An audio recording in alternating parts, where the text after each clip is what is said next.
We are looking at the Martin Luther King Jr. Memorial in Washington as we celebrate today's holiday in his honor. Those are live pictures from Washington, D.C. right now. This morning, we are very excited that jazz great Wynton Marsalis is making his debut as CBS News cultural correspondent, using his words and his music to reflect on the man who brought profound change to America. We should warn you, though, that some of the words are not appropriate for everyone in this piece.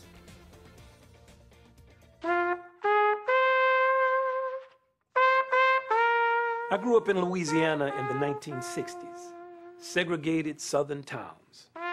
My parents had to deal with colored-only signs long after they had become adults. My grandparents, forget about it. My world was entirely black. I was in the second grade when Martin Luther King Jr. was assassinated. We knew something bad had happened only because we were sent home early that day. The next year, my brothers and I went to the white school across the tracks. My mama said change wouldn't come from complaining. King had sacrificed, so should we. And for us, integration came at a steep price. Just the nicknames alone, Blackie, it was tough, burnt toast, but it opened our eyes to a more humane world hidden by segregation. We had more in common with white kids than we thought. Simple things like we all hated Friday fish squares, but loved sloppy joes. Still, all the sloppy joes in the world weren't going to extinguish the flames of injustice that singed anything brown. By the time I became a teenager, the street-level perception was King had seemed too willing to make nice for white folks. For us, the dashiki-clad, big afro revolutionary was it. This was 350 years of oppression come crashing down on you, and here King is asking you to whisper instead of holler. Man, you must be crazy. It was next to impossible to love and forgive. You wanted to hate and scream for revenge. That's why the poster over my bed in high school wasn't King. It was Malcolm X. My understanding of King would change dramatically one night in New York City. At 17, in an uptown jazz club, a young white college student and I began arguing about race. He went on and on about the greatness of King, and I finally said, look, man, King was an Uncle Tom. He looked at me as if I had lost my mind and asked if I had read any of King's writings. I hadn't, but tried to pretend I had. He pressed on, of course you haven't, because you're black, and you all never know anything about your history or culture. At that moment, I was ashamed. Shamed to admit to myself that the truths of this great man, who had just recently improved the quality of my life as an American, were largely unknown to me. I began reading Dr. King's books and books written about him.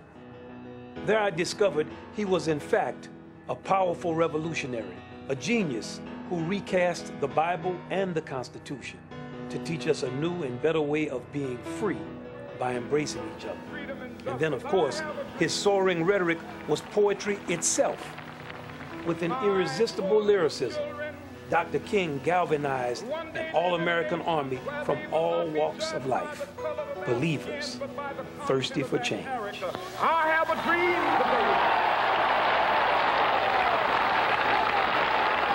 today. Today, too many of us remember him as an idealistic dreamer who led a social movement exclusively for black folks. This does him and us a great disservice. Dr. Martin Luther King Jr. is action.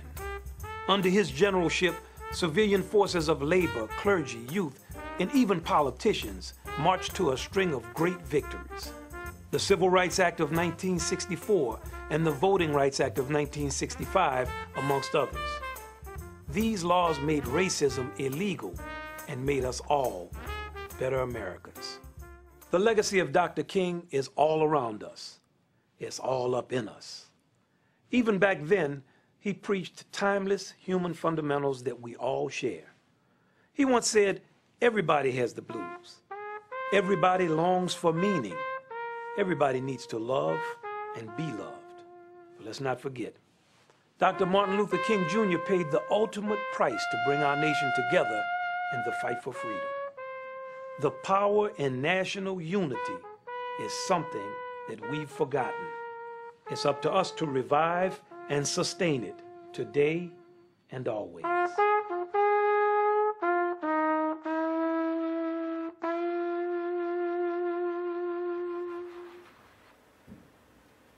Seeing that makes me so proud to have you part of this family, my friend. Well, it's a great pleasure to be here and join you all.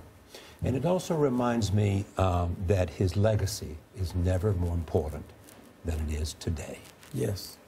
And that's the power of what he taught us. Is he taught us how to come together. And I think that's part of what we've forgotten. We've forgotten the how. We know we need to, but we haven't worked out how to do it. You know what struck me about it? Number one, Wynton, Tony on the crew has been raving about your piece for the last week. Wait till you see it, wait till you see it. And Tony was right. It was extremely powerful. And it reminds me of what Maya Angelou says all the time, that we really are more alike than we are different. And you just put it in very simple terms about sloppy joes. Right. I mean, if we could just, I like a sloppy joe today. Right. If we could just somehow just get the message that we are more alike than we are different. And that is so the point that he wanted us all to get. Right.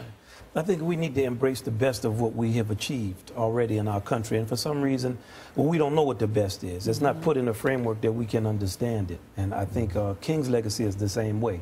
Do you think that'll start to change as you talk about it more, as people talk about it more and realize those similarities? Yeah, I think as we get another type of cultural intelligence and we understand our legacy and we realize that our country is a work in progress and what we're working on goes on longer than our lifetime. Great to have you with us. We look forward to seeing a lot more of you here with us on CBS this morning.